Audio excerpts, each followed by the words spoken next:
Hinay ang Bagyong Betty. Apan bisan pa man niini, giisa gihapon ang Tropical Cyclone Wind Signal number 2 sa Batanes. Kini matod sa PAGASA. Samtang anaa gihapon sa Signal number 1 ang Cagayan, Babuyan Islands, Northern ug Eastern portion sa Isabela, Eastern portion sa Ilocos Norte, tibuok probinsya sa Apayao, Northern portion sa Kalinga ug Northeastern portion sa Abra.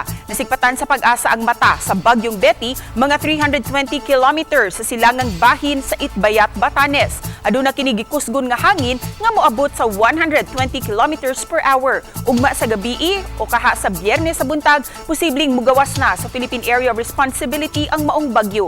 Base sa rainfall forecast sa Metro Weather, makasinati og mga pag-uwan ang pipila ka bahin sa Central ug Eastern Visayas, halos tibuok adlaw gumikan sa hanging habagat.